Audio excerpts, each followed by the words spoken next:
Eu vou dar início aqui ao nosso diálogo. A gente está conversando sobre a relação do homem com ele mesmo, né? O título é O Ego e o Cristão. A gente começou a conversar sobre isso na semana passada. Eu vou dar um resumo do que a gente conversou na semana passada e depois vou prosseguir com o assunto.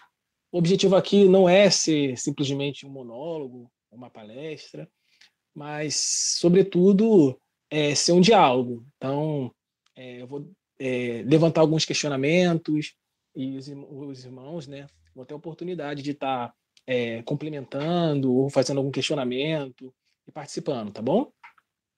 Então, semana passada a gente começou falando, né, sobre essa relação do homem com ele mesmo, e a gente começou provocando, né, fazendo essa provocação de como, levando vocês a perceberem, né, como que muitas vezes nós entramos em conflito com a gente mesmo, né? A gente, às vezes, quer algo e não quer algo ao mesmo tempo, a gente faz algo que não quer, às vezes a gente não faz algo que a gente quer, e percebemos que isso é uma realidade tanto dos escritos apócrifos quanto dos escritos, né, escriturísticos, né, da palavra de Deus. E aí a gente começou a ver a visão psicanalítica disso, né? E fizemos um diálogo da visão psicanalítica freudiana, né, com o cristianismo. E aí eu levantei esse questionamento: será que dá para relacionar o cristianismo com a psicanálise? A gente discutiu isso na semana passada. Aí eu trouxe para o diálogo alguns escritores que falam sobre isso, né? C.S. Lewis, também o Jonas Madureira, no livro Inteligência Humilhada, ele traz a visão de Alvin Plantinga, onde ele faz uma distinção entre o cientificismo e a ciência. Ele diz que quando a ciência não é compatível com a fé, na verdade não estamos falando de ciência, mas sim de cientificismo. A gente trabalhou um pouco isso na semana passada. E ao final da reunião, eu trouxe aqui alguns questionamentos para a gente discutir. E aí um dos questionamentos foi esse lá de cima, lá, que foi uma opinião pessoal. Creio que a psicanálise é uma possível explicação parcial do funcionamento do psique pós-queda. E aí, por que parcial? Porque não vai abranger a parte espiritual. E por que psique pós-queda? Porque estamos numa realidade pós-queda, né? O pecado original habita na nossa realidade, e quando a gente faz qualquer tipo de investigação empírica, a gente está lidando com essa realidade pós-queda. E por isso, a gente não pode concluir que é uma das conclusões que a gente vai ver muita gente fazendo da psicanálise, né? Que a amoralidade do ID implica numa, numa refutação de uma moralidade transcendental. A gente não pode fazer ter esse tipo de conclusão exatamente porque a gente está lidando com uma explicação parcial do funcionamento do psique pós-queda. A gente discutiu isso tudo com mais calma na semana passada, tá? Depois tem até o vídeo, vocês podem acessar, tá? De 30 e poucos minutos, a gente discutindo sobre isso. E hoje, nossa reunião vai ser a visão frankliana do homem e o cientificismo freudiano. Essa vai ser a nossa o título da nossa reflexão de hoje, nossa discussão de hoje. Então vamos trazer agora para o nosso diálogo um psicoterapeuta posterior a Freud, chamado de Viktor Frankl. Não sei se vocês conhecem, mas Viktor Frankl ele foi um médico neurologista, também psiquiatra. Ele foi doutor em medicina, também em filosofia, e ele foi o criador da chamada logoterapia. Não sei se vocês já ouviram falar sobre isso, que é a terceira escola vienense psicoterápica, tá? Ele também foi um sobrevivente dos campos de concentração nazista. Logoterapia, vou falar superficialmente, é uma visão do homem na qual ele enxerga que o homem ele sente a necessidade de ter sentido na sua vida, de ter sentido nas coisas que faz. A partir do momento que ele faz coisas sem não consegue enxergar o sentido daquilo, ou vive sem conseguir enxergar o sentido daquilo, pode se gerar algumas neuroses, né? que é um termo aí da psicoterapia, muito utilizado, inclusive, por Freud na psicanálise. E essas neuroses geradas pela ausência de sentido, eles chamam de neuroses noogênicas. Tá? Então, Freud ele vai discordar um pouco Frankl, desculpe. Viktor Frankl vai discordar um pouco de Freud, né? Ele vai dizer que um dos equívocos, ou talvez o principal equívoco de Freud, foi identificar e desegoficar o ser humano. Né? Isto é, reforçar os ditames pulsionais em detrimento da vontade livre do homem. Ou seja, para ele, Freud, ele elimina a liberdade interior última que todo homem tem. Né? Ele acaba, de alguma forma, entendendo que tudo é uma consequência das pulsões primitivas, né? Como se não tivesse, acima disso, a escolha do homem. Né? Então, ele vai dizer que o homem ele é mais do que o psique. O homem não pode ser reduzido ao psique. Inclusive, tem um livro que eu já li, muito bom, do Viktor Frankl, muito interessante, cujo nome é Em Busca do Sentido. E eu peguei um trecho desse livro que exemplifica bem, explica bem o que o Viktor Frankl entende. Ele diz assim, olha só, por longo tempo, durante meio século, a psiquiatria tentou interpretar a mente simplesmente como um mecanismo e, consequentemente, a terapia da doença mental simplesmente foi encarada como uma técnica. Eu acredito que esse sonho acabou. O que está despontando agora no horizonte não são os contornos de uma medicina psicologizada, mas antes de uma psiquiatria humanizada.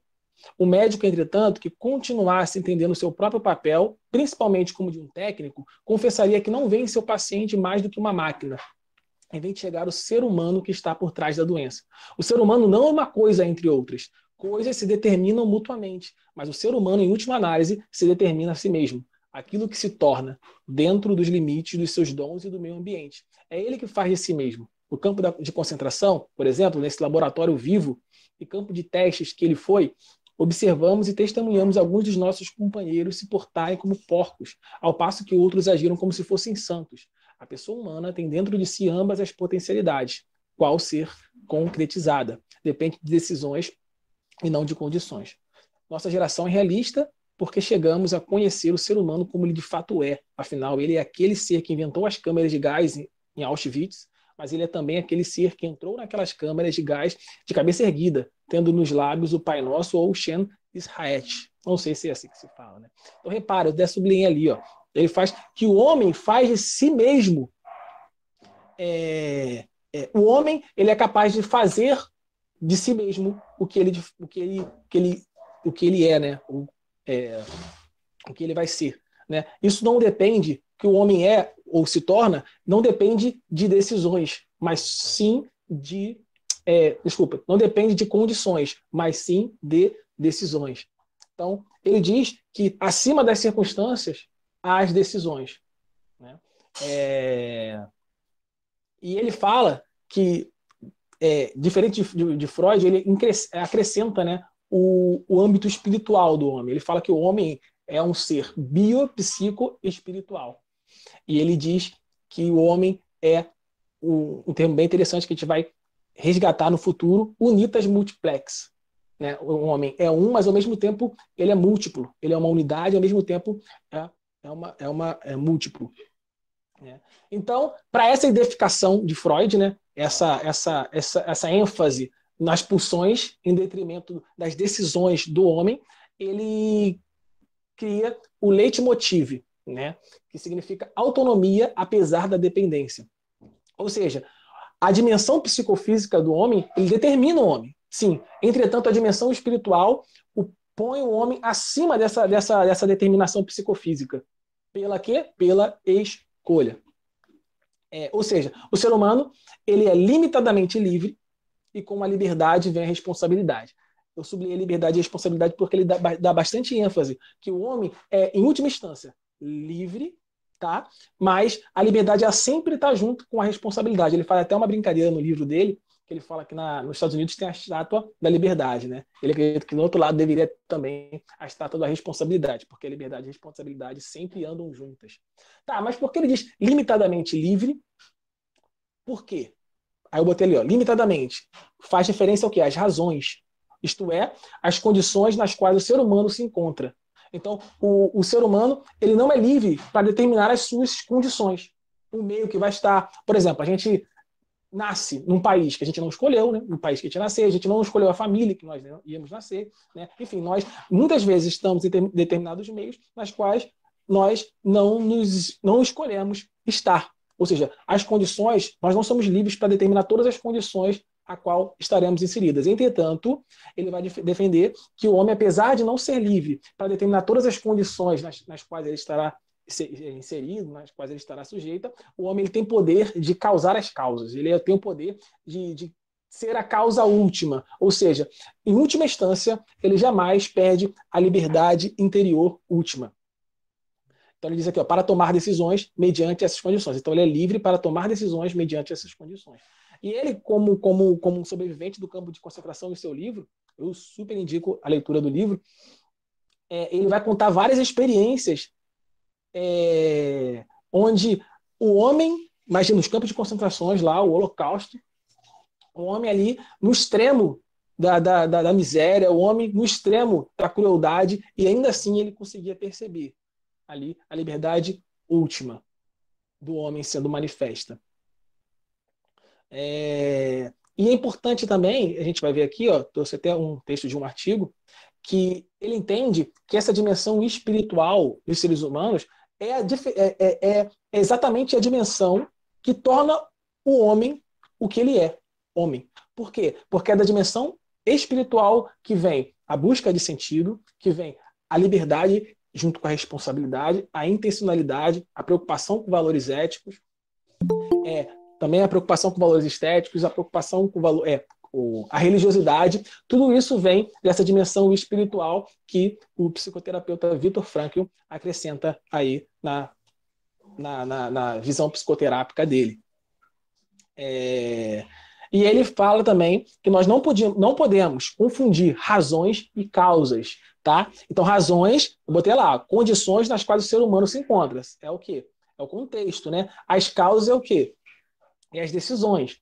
Quando você confunde as razões e as causas, você cai no que ele chama de pandeterminismo, que seria exatamente essa confusão de razões e causas e levaria ao reducionismo, né? Porque a partir do momento que você confunde as razões e as causas, você reduz o homem a algo inferior ao que ele de fato é, homem, né? Porque exatamente você vai eliminar a liberdade, eliminar a escolha que o homem tem, e a partir do momento que você elimina isso, você elimina também a dimensão espiritual, que é o que faz o homem ser um homem.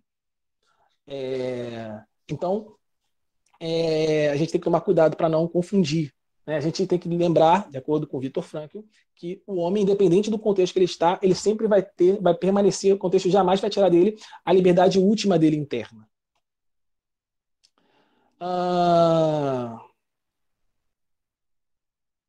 Aí alguns textos que eu retirei dos documentos que eu encontrei, alguns artigos do livro. Ele diz assim: na qualidade de professor de 2 disciplinas, neurologia e psiquiatria, sou plenamente consciente dos limites aos quais o homem está sujeito pelos condicionamentos biológicos, psicológicos e sociológicos. Mas, além de ser professor de 2 disciplinas, de 2 campos científicos diversos, sou também sobrevivente de 4 campos de concentração. E, como tal, sou também testemunha do grau incrível a que pode chegar o homem no desafiar e enfrentar mesmo as piores condições imagináveis, né? Então é um texto que evidencia a visão dele de que, independente das condições que o homem está, ele jamais perde essa liberdade última interna. Ele embaixo, enquanto ouvimos afirmações como a dimensão espiritual nos coloca em uma camisa de força, poder de forma ali de força, tá errado. Frankl diz exatamente o oposto, é ela que nos dá liberdade. Isso aí eu fiz uma referência a um livro chamado A Fé no Aeroceticismo, inclusive a gente já estudou esse livro, não é completo, mas grande parte dele a gente estudou lá nas reuniões presenciais, na UERJ, quando tinha ainda, né, lá em 2018. gente estava estudando esse livro e um dos capítulos fala exatamente sobre isso, das declarações de muitas pessoas de que o cristianismo é uma camisa de força, né? Ou seja, essa dimensão espiritual, essa religiosidade, né? É uma camisa de força, mas foi com o Viktor Frankl vai falar que é exatamente a dimensão espiritual que vai nos dar liberdade. Né? Então, bem contraste aí. E aí, a gente viu semana passada bastante a visão de Freud, e hoje eu resolvi trazer a visão de alguns psicoterapeutas posteriores a Freud. Aí vai ter Jung, vai ter o próprio Viktor Frankl, vai ter o Maslow. E aí, olha só o que diz o Joseph Fabry, não sei se é assim que se fala, no livro A Busca do Significado. Ele diz assim, ó, Freud expressou sua opinião frente à religião com toda clareza, em uma carta que dirigiu ao seu amigo Ludwig Binswanger, não sei se é assim que se fala. Encontrei finalmente um lugar para a religião. Coloco-a na categoria das neuroses da humanidade. Carl Jung, entretanto, considerava a religiosidade do homem não como um sintoma de neurose, mas como um possível meio de cura. Abraham Maslow declarou que os psicólogos e humanistas contemporâneos provavelmente considerariam enferma ou anormal uma pessoa do ponto de vista existencial, se não se interessasse por esses problemas religiosos. Como se pode ver, os psicólogos posteriores a Freud retificaram sua posição a este respeito. Freud considerava enferma a pessoa religiosa, ao passo que Maslow considerava enferma a pessoa que se mostrasse indiferente aos assuntos religiosos. Frank, por sua vez, vê a religião como a busca do homem por um significado, a manifestação do anseio por um sentido último. Então, eu sublinhei ali, ó, os psicólogos posteriores a Freud retificaram sua posição a este respeito. Né? Ou seja, Freud ele vai estruturar aí o que a gente entende hoje como psicanálise. Entretanto, a conclusão que ele tira da psicanálise com relação à religião, apesar de Freud ir contra a religião, a gente vai ver mais textos falando sobre isso, mas os psicólogos que vão vir posteriores a ele, vão estudar as escolas posteriores da psicoterapia, vão discordar de Freud e vai retificar sua posição a respeito do que a religião é. E aí a gente vai para a parte do cientificismo freudiano. Como a gente falou, quando a ciência não bate com a fé, é porque, na verdade, não estamos lidando com a ciência, mas sim com o cientificismo. A gente entende que Deus ele se revelou na natureza, a gente fala com os dois livros de Deus, né? Ele se revela na natureza e se revela também nas escrituras sagradas, chama de revelação geral e revelação especial. Então, a partir do momento que não há harmonia entre a fé e a ciência, é porque não estamos lidando de fato com a fé e a ciência, mas sim com o cientificismo e a ciência. E aí uma evidência disso é o que William Lane Craig Moreland, no livro Filosofia e Cosmovisão Cristã, vou ter até a página aí, essa edição que eu tenho, na página 31, ele vai defender, ele vai dizer que quando Freud ele ataca a religião, ele está indo além da psicanálise, mas sim está usando também a filosofia. Ele está se valendo da filosofia para atacar a religião. Então ele está indo além da psicanálise. E aí a gente vai ver que a filosofia freudiana tem muitos equívocos. A gente vai ver os equívocos da filosofia freudiana nesse momento. Tá? Aí eu vou trazer mais um teólogo para a nossa discussão, que é o Arce Sproul, o seu livro Filosofia para Iniciantes, aí na página 187, na página 191 dessa versão aí, ele vai dizer que Freud ele entendia que a religião contribuía para a interiorização de tabus culturais. E por isso a religião era ruim, porque ela oprimia o homem, afinal de contas. Tá? Entretanto, Freud ele vai lidar com um problema da sua época. E qual era o problema? O problema é que existia um questionamento. Afinal de contas, se Deus não existe, por que o ser humano parece ser um ser religioso? Né? Afinal de contas, várias sociedades, na verdade, ele ainda ele é absoluto. Ele diz que todas as sociedades que existem manifestam elementos da religião. Um pendor incrível para crenças religiosas parece ser inerente à raça humana. Vai concluir aí no seu livro o Arce Sproul. Então, parece que é natural do ser humano ser religioso. Né? E se é natural do ser humano, não poderia ser uma neurose, como o Freud vai defender, que a religião é uma neurose, é uma doença psíquica. Né? Então, se é natural, não poderia ser. Então, ele vai elaborar aí uma possível origem da religião como uma doença psíquica, né? E ele vai dizer que a religião ela vai surgir do entendimento da civilização de que eles precisam se proteger e se defender da natureza. Entretanto, a natureza ela é impessoal, ela está fora do nosso controle. Né? A gente não consegue dialogar com a natureza, a gente não consegue controlar a natureza. Então, na mente do ser humano, para conseguir controlar a natureza, de acordo com Freud, ele vai fazer o quê? Ele vai personalizar a natureza, ele vai humanizar a natureza. Né? E a partir daí, com o tempo, vai se desenvolvendo e vai chegar na religião complexa que temos hoje. Né? Ele fala que o segundo passo, primeiro o ser humano começa humanizando e personalizando a natureza. Depois ele vai fazer o quê? Ele vai sacralizar a natureza.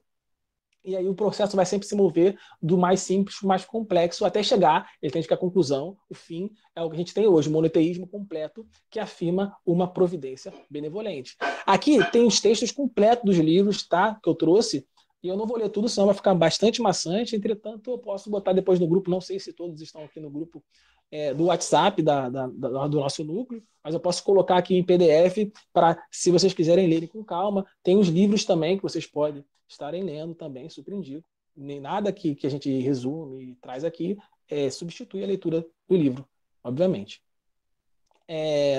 Então, ele conclui que Freud entende que a religião tem uma tarefa tríplice. E que qual seria essa tarefa tríplice? Primeira, exorcizar os terrores da natureza. 2, nos reconciliar com a crueldade do destino. E 3, nos recompensar pelos sofrimentos e privações que a civilização nos impôs.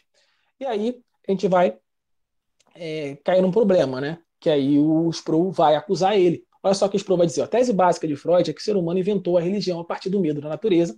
Para diminuir esse medo, ele personaliza a natureza, depois a sacraliza, mas ela nunca se torna pessoalmente santa.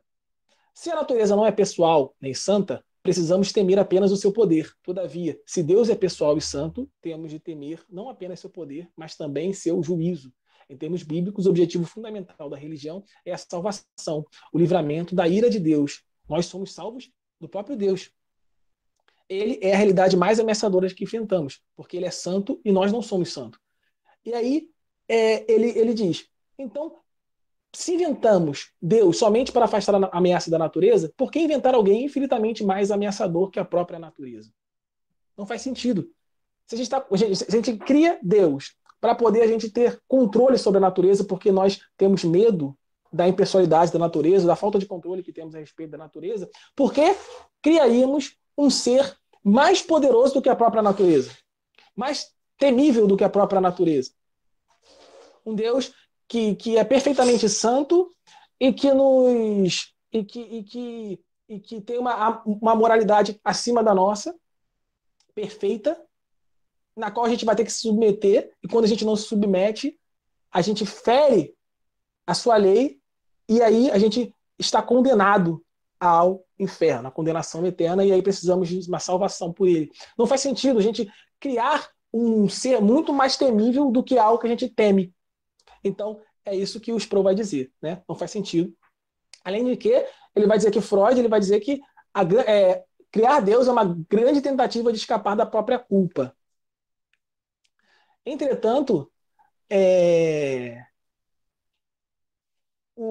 olha só o que ele vai dizer. Ó. Ele compreendeu que para escapar da culpa, precisa primeiro escapar de Deus. Assim, vemos que boa parte do pensamento moderno é uma tentativa de fugir daquele de quem é impossível fugir.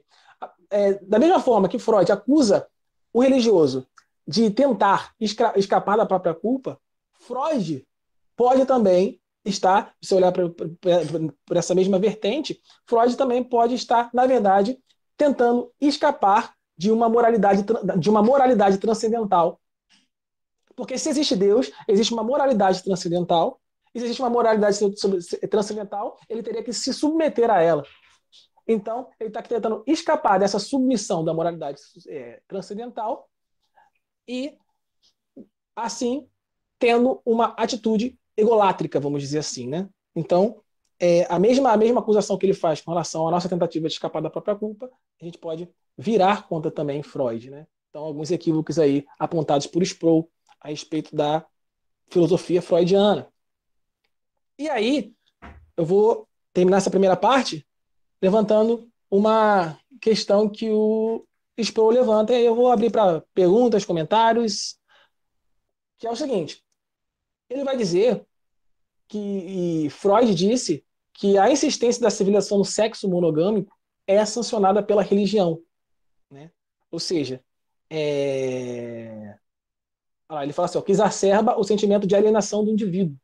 Tudo isso, diz Freud, torna-se causa de sérias injustiças, né? Então ele fala que isso é coisa, o sexo monogâmico é coisa da religião, que por sua vez é, é, é uma neurose, é uma doença psíquica. Ou seja, esse sexo monogâmico não tem amparo na realidade, de acordo com Freud. Então, o Sproul diz que Freud vai convocar e predizer a revolução sexual. Então, em última instância, Freud tem grande culpa na revolução, na revolução sexual que estamos vivendo, né? Estamos vendo, né? E aí a pergunta que eu quero levantar, não sei se alguém quer responder ou fazer um outro comentário, uma pergunta, vocês concordam com o Marcel Sproul? Vocês acham que Freud convocou e predisse a revolução sexual? Que Freud é o principal culpado ou tem grande parte da culpa da revolução sexual que estamos vivendo? Se sim, é culpa da própria psicanálise ou é culpa do cientificismo de Freud? Ou seja, de uma filosofia que ele se valeu, que foi além da psicanálise. E aí eu abro aí para alguém, se alguém quiser falar, dá um tempinho aí para vocês.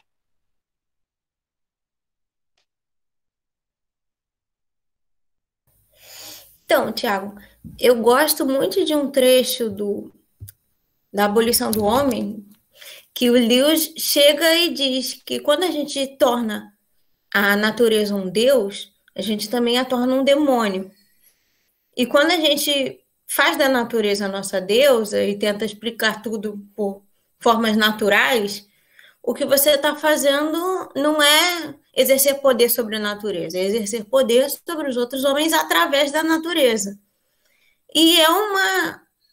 O Lewis ele tem ótimas críticas a Freud também, né? Mas isso é assunto para outro crossover entre a UERJ e a UFRJ.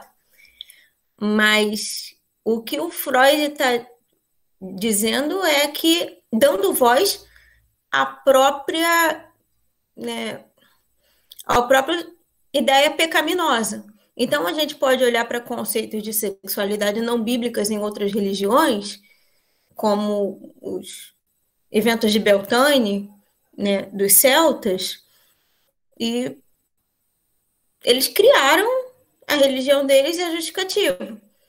A única diferença é que, em vez de nós apelarmos para deusa tríplice, etc., e deuses animais, a gente está apelando para deuses subconscientes. E aí, falando um pouco mais como nós matemáticos, não dá para provar a inexistência de uma forma tão tranquila. As ideias do Freud são bem evasivas.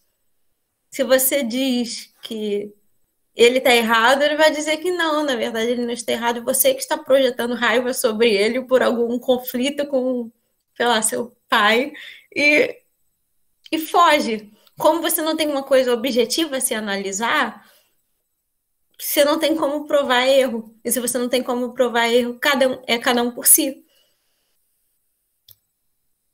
Muito bom, muito bom. Alguém mais quer falar? Daqui a pouco eu comento o que você falou. Deixa eu dar uma oportunidade para, se alguém mais quiser contribuir. Bom, acho que não. Você falou uma coisa que me lembrou muito que eu vou falar daqui a pouco, é tipo um spoiler, né? E aí, ó, olha só, primeiro livro aí, ó, Abolição do Homem também, do Lewis, ele fala uma coisa muito interessante, né? Olha só o que ele diz. Já é um spoiler, né, do futuro, daqui a pouco eu vou trabalhar um pouco melhor isso, mas ele fala, ó, você não pode chegar ao que está por trás das coisas para sempre. O propósito todo de perscrutar alguma coisa é de ver a realidade através dela. É bom que a janela seja transparente, porque a estrada ou o jardim que está lá fora é opaco. Mas imagine o que aconteceria se você conseguisse perscrutá-los também. Não há serventia nenhuma em tentar enxergar o que está por trás dos primeiros princípios. Se você perscrutasse tudo, então tudo seria transparente, mas o mundo totalmente transparente é o mundo invisível. Perscrutar todas as coisas é o mesmo que não enxergar nada. E aí eu lembrei do que você falou no sentido de que quando você tem uma afirmação absoluta acerca de determinada coisa, no sentido de afirmar que tudo que se refere a ela é suspeito, vamos dizer assim. E aí, já me valendo do texto do Jonas Madureira, ele fala assim: ó, a suspeição de todas as coisas, quando você suspeita de todas as coisas, você ao mesmo tempo está suspeitando da sua própria afirmação. E aí você fica sem parâmetro, né? Sem pilar nenhum. Que eu acho que é exatamente o que você quis dizer, né? Pelo menos foi o que eu entendi, né? Porque se tudo que você fala é uma projeção, então o que você está falando também é uma projeção. Tudo que eu falar vai ser uma projeção. Então, acabou, não tem pilar, né? Não tem parâmetro. Né? Por isso que a gente não pode, como o Lewis fala, ó, perscrutar todas as coisas. Porque o perscrutar todas as coisas é o mesmo que não enxergar nada. Quer contribuir mais alguma coisa? Ou alguém mais quer falar? Então vou prosseguir então. Oi, Oi, Thiago, pode ouvindo falar. aí? E aí, Gilson, tudo bom? Tô na área. Aí esse é o nosso líder, pessoal. Não sei se todos Não, o líder conhecem. junto com você também, né? Tamo Fala aí. aí, Gilson. Eu acho que caminha pela questão também da verdade, né? A mesma coisa. Essa questão da transparência do C.S. Lewis era a mesma que a gente já discutiu uma vez, né? Sobre o que Plantinga vai falar, que se não existe verdade, por que eu vou acreditar no que você está falando? A questão vai no mesma onda da transparência. Então, fato. Se tudo é transparente, existe uma suspeição, como você botou ali, né? Acho que o Jonas Madureira que usa esse termo, né? Também. E então, aí é uma boa escapatória para a gente fazer o que a gente quiser, né? E não há conflito de nada, né? Então, o que vai inviabilizar o início do próprio argumento. O argumento vira um absurdo, né? O Plantinga também fala sobre isso, né? Bom, eu só queria falar isso. Maravilha. Não, muito bom, perfeito. É a mesma ideia da verdade, né? Se eu não me engano, é Foucault que vai dizer que toda afirmação de verdade é um, é uma tentativa de, de poder, de dominação, vamos dizer assim, né? Não estou lembrando a palavra exata, mas essa é a ideia, né? E aí eu poderia perguntar, tá, então essa tua afirmação é também uma tentativa de dominação? A partir do momento que você diz que todas as proposições são determinadas coisas, a proposição que é dita também é essa coisa, né? Se não me engano, é o William Lane Craig, no livro Em Guarda. Ou o William Lane Craig ou o Norman Geisler. Não tô lembrado. Ele fala é igual o Papaléguas, né? É a tática do Papaléguas, né? Não sei se vocês já leram. Né? Não tenho fé suficiente para ser ateu. Eu acho que não tenho fé suficiente para ser ateu do Norman Geisler. Ele fala no debate, né? Esse aqui é o argumento do Papaléguas. O cara vai falando, vai falando, vai falando, mas na verdade, não sei se vocês lembram do desenho do Papaléguas, ele vai correndo no nada, assim. Aí de repente ele olha para baixo e vê que não tem nada e cai, né? E despenca. É exatamente isso. Ele está criando uma tese no nada, né? Ele está correndo em cima do nada. Mas quando a gente mostra para ele que afirmar que todas as proposições são suspeitas, vamos dizer, suspeitar de todas as proposições é suspeitar da sua proposição também. Logo, ele percebe que está no nada e cai, né? Bom, acho que é isso. Vou prosseguir então. Fui um pouquinho para frente. Vamos retomar aqui então. E aí eu vou trabalhar aqui outros equívocos da filosofia freudiana. E aí eu estou trazendo aí o livro Filosofia, uma perspectiva cristã, do Norman Geisler junto com o Feinberg. Né, nas páginas, essa é a versão que eu utilizei, nas páginas 359 e 360, né, o título do capítulo é Podemos Experimentar Deus. Ele vai trabalhar também algumas outras alegações e por que elas estão equivocadas de Freud. Né? Então ele vai dizer aqui, ó, segundo Freud, em um futuro de uma ilusão, o Freud sustentava que a religião baseia-se na mera realização de um desejo. Freud, sem dúvida, fala a verdade acerca de parte das experiências religiosas. É provável que muitos realmente construam um Deus segundo suas próprias preferências. Isso não significa, no entanto, que todas as pessoas façam isso. Há várias objeções a essa explicação freudiana de Deus. Né? Eu acho legal essa posição do Norman Geisler, primeiro, porque a gente tem que admitir que, de fato, muitas experiências religiosas que vemos hoje muitas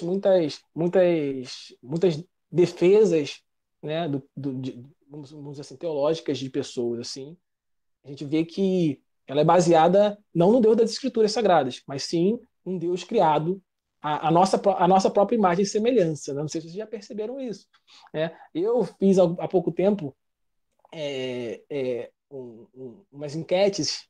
Eu fiz uma enquete, um canal famoso também fez uma enquete. Né? Claro, né? Não é perfeita, não é perfeitamente, com todas as regras da estatística certinho, mas foi só por curiosidade, só para ter uma noção. Já tinha essa percepção, mas eu tentar ter um pouquinho mais robusto isso. De quantas pessoas da igreja que já leram a Bíblia toda, que leem a Bíblia constantemente. E assim, numa página cristã, só de pessoas cristãs, 81% colocou lá, né, de forma anônima, claro, que nunca leram a Bíblia toda. Né? Na minha enquete, também, mais de 75% responderam que não leram a Bíblia toda, e entre eles, pessoas que eram líderes, pessoas que eram professores. Né? Eu não trouxe texto, porque agora estou falando aqui de improviso, vocês me inspiraram a falar algumas coisas, mas o John MacArthur tem um livro, deixa eu ver se está por aqui. Não está por aqui. Ele tem um livro chamado Como Ler a Bíblia, se não me engano. E ele vai falar que muitas das nossas reuniões da igreja, né, dos nossos estudos, é uma reunião, a gente pega um texto, a gente fala o que a gente não sabe sobre o texto. A gente pega o texto e fala o que a gente entende sem ter feito uma exegese de uma forma correta, né, estudando mesmo a fundo e tudo mais. Né? Então, de fato, eu acredito que, de fato, muitas vezes nós criamos um Deus segundo a nossa própria imagem, né? Segundo as nossas preferências. Entretanto, isso não significa você pegar isso e generalizar isso é um equívoco, né? Isso não significa que todo mundo faça isso, né? E aí ele fala que há várias objeções a essa explicação freudiana de que a religião baseia-se na mera realização de um desejo. E a primeira, ele vai falar, há uma diferença entre um desejo e uma necessidade. E aí ele diz que Freud ele pode estar se confundindo desejo com necessidade. Se você confundir desejo com necessidade, muda tudo. Muda tudo. Se você entender que essa religiosidade humana não é um desejo, mas sim uma necessidade, aí isso pode se tornar uma evidência da existência de Deus.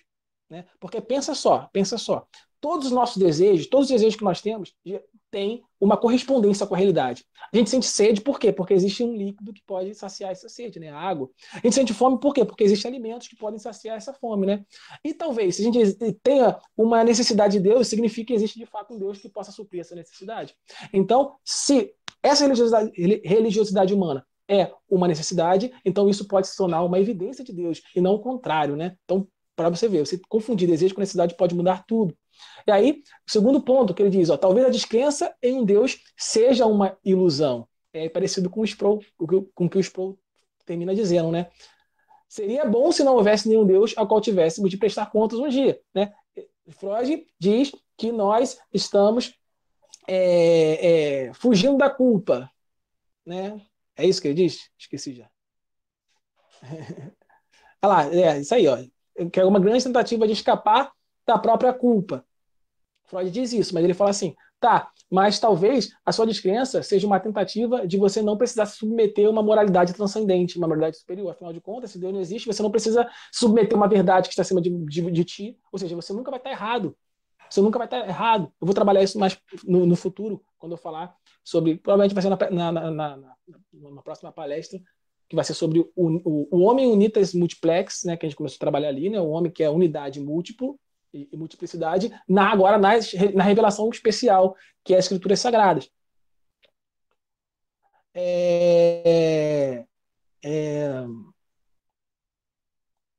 Então, de fato, seria bom, no caso, se a gente não precisasse submeter a uma verdade transcendente, porque, afinal de contas, se não existe verdade, eu posso criar minha verdade. E se eu criar minha verdade, eu nunca vou estar errado.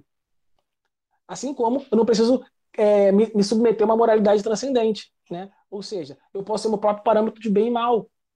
Então, há muitos motivos para se desejar a inexistência de Deus. Logo, pelo mesmo princípio que ele usa para afirmar que a religião é uma ilusão, eu posso afirmar também que a descrença de Deus é um desejo, é uma ilusão. Né? E o terceiro ponto aqui, ó, crenças ilusórias baseadas em desejos não comprovam que o objeto da crença não existe. Na melhor das hipóteses, simplesmente indicam que a base para aquelas crenças não é bem fundamentada ou que devemos ser mais críticos na alegação de semelhantes alegações. Ele termina dizendo, o terceiro ponto que ele diz, é que ainda que Freud tivesse certo que a religiosidade fosse uma mera realização de desejo, isso não significaria que Deus não existe de fato. Né? A única coisa que significaria é que a nossa crença não é bem fundamentada. Seria uma crítica à robustez da nossa crença e não a existência de um ser transcendente, de fato. E são as críticas de Norman Gasly Feinberg à filosofia freudiana. E aí é o texto que a gente trabalhou, né? Já um pouquinho, né? O, o Tim Keller ele vai se valer do texto da abolição do homem, e eu trouxe também o capítulo 4 da inteligência humilhada, né? Que ele fala sobre a teologia do autoconhecimento, que é essa ideia que a gente falou, né? Quando você suspeita de todas as coisas, você está suspeitando da sua própria proposição também, né? E Tim Keller se vale dessa visão para dizer, olha só, se você afirmar, como Freud, que toda alegação de posse da verdade sobre religião e Deus não passa de uma projeção psicológica para lidar com a culpa e a insegurança, então sua afirmação também não passa disso. Ver através de tudo não é ver. Então, se ele fala que tudo que a gente falar a respeito de religião e Deus é, na verdade, uma projeção psicológica, então ele está falando sobre religião e Deus. Logo, essa proposição dele também é uma projeção psicológica. Né? Então, é mais ou menos o que a gente já trabalhou aí. E aí eu vou terminar. Isso aqui já é para uma próxima reunião. A gente está tentando fazer reuniões mais breves para ter espaço para diálogo. Eu vou terminar com um conceito muito interessante que eu gosto de relacionar, que é a moeda neurótica de Freud com o amor fati, que é muito encontrado aí no estoicismo e Nietzsche também. Né? A moeda neurótica é a ideia de que você vai criar uma moeda para obter determinado acontecimento da realidade. Né? Ou seja, você vai pagar com uma moeda falsa o que aquela realidade não o que aquela para acontecer aquela coisa. Né? Vou tentar explicar um exemplo. Você quer passar no concurso. O que você precisa fazer para passar no concurso público? Ou para ir bem numa prova? Você precisa o quê? Estudar. Só que aí você não estuda. O que você faz? Você começa a orar e fazer promessas, né? E não estuda. E aí você acredita que orando, pedindo a Deus e fazendo promessas, você vai conseguir tirar uma nota boa. Ou seja, isso é uma ideia de moeda neurótica de Freud, né? Você está criando um valor para pagar para determinado acontecimento acontecer, mas não é o que aquele acontecimento cobra de fato, né? E aí, de fato, muitos cristãos fazem isso, né? Eles criam uma realidade fantasiosa onde o preço a ser pago para os acontecimentos são preços neuróticos. Isso de fato acontece. Né? É uma crítica, creio que seja válida. E aí eu fiz o contraponto com o amor fati, que a gente vê tanto nos históricos quanto em Nietzsche, não sei se vocês conhecem, que significa amor aos fatos, amor ao fado, né? É a tradução, né? Amor ao fado. Então, o amor fati é amor pela totalidade do real. Ou seja, é você aceitar a realidade como ela é. Aceitar com todos os prós, mas também com todos os contras. Querer conhecer a realidade como ela de fato é. Né? Você amar o conhecimento a respeito de que a realidade é de fato. Né? E não fugir dessa realidade. Né? E aí eu termino com uma frase de Nietzsche. Depois aí eu abro para discussão mais uma vez. Nietzsche vai falar: minha fórmula para a grandeza em um ser humano é o amor fati. Aquele não quer que nada seja diferente, nem para frente, nem para trás, nem em toda a eternidade. Não apenas suportar o que é necessário, menos ainda esconder, mas amar o acontecido.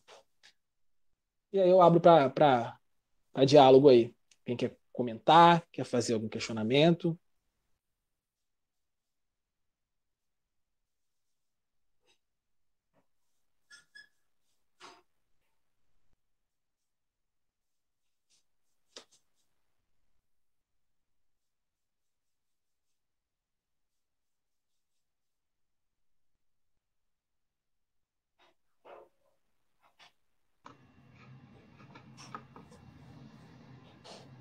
E aí, alguém quer fazer algum comentário? Se gostou, se não gostou, se concorda, se não concorda. Um questionamento.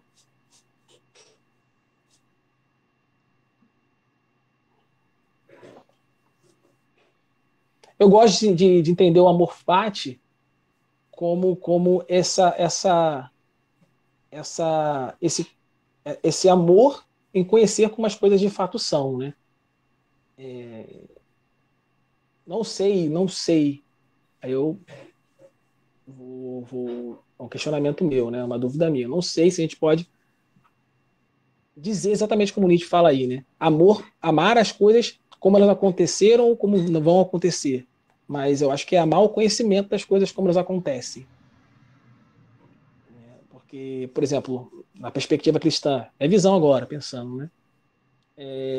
Na perspectiva cristã, a gente sabe que o pecado ele está presente na realidade, né? A gente chama de realidade pós-queda, né? O pecado original habita em nós, habita na natureza, tudo interferiu na natureza e tudo mais. A gente vai trabalhar um pouco mais isso numa próxima reunião sobre esse tema. E então muitas coisas acontecem por, de forma pecaminosa, né? A gente não ama as coisas acontecerem de forma pecaminosa, mas a gente ama conhecer como as coisas acontecem de fato.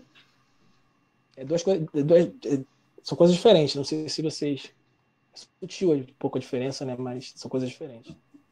Bom, então encerro o nosso diálogo de hoje, tá? 50 minutos. E aí, passo a palavra para o Gilson aí. Maravilha, gente. Acho que ninguém quer falar, fazer nenhuma pergunta. Eu vi que tem gente aí do núcleo da FRJ, acho que é a Letícia, né? Ela com o Cristiano. Isso. Legal, sou bem-vindo. E a Grace também? Legal. Uhum. Legal, sejam bem-vindos aí. A gente retomou as reuniões do núcleo da UERJ e vamos ver, porque a UERJ acabou de determinar que já o próximo semestre vai ser presencial. E a princípio vai ser à distância ainda, então vai ser presencial. Então vamos ver como a gente vai fazer. Não sei se a gente faz um modelo híbrido, né? Mas então a gente vai fazer umas reuniões assim, tem eu e o Thiago, então eu sou da biologia, o Thiago é da matemática, o Thiago é formado em teologia, eu não, sou biólogo mesmo. E sou metido a teólogo, tô brincando. E aí a gente vai intercalando os temas mais de biologia, que eu puxo para minha área, né? E ele vai nessa área que ele gosta também. Então a gente vai tentar intercalar uns temas aí. Então eu vou avisar sempre agora daqui em diante eu mando pro pessoal da UF, que eu tenho contato com a Sorelli e o Cristiano. Eu era do núcleo da FRJ também, o Cristiano, muitos anos atrás. Depois que eu fui para a UERJ, a gente começou o núcleo na UERJ. E aí, então eu mando aí para vocês, tá? Mas bem-vindos aí.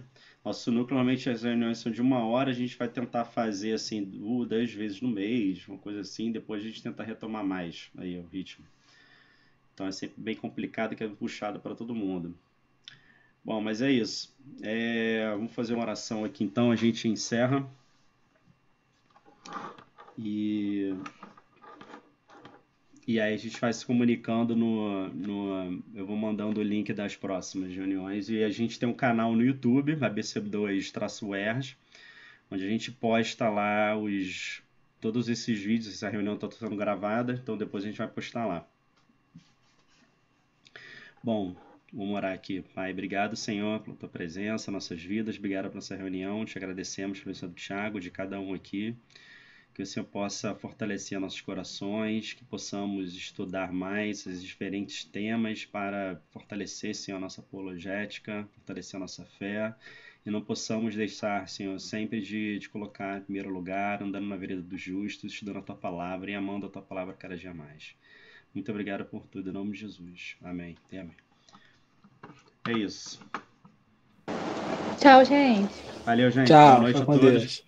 Valeu, Thiago. Depois a gente conversa. Um abraço. Tchau, gente. Boa noite. Boa noite. Tchau.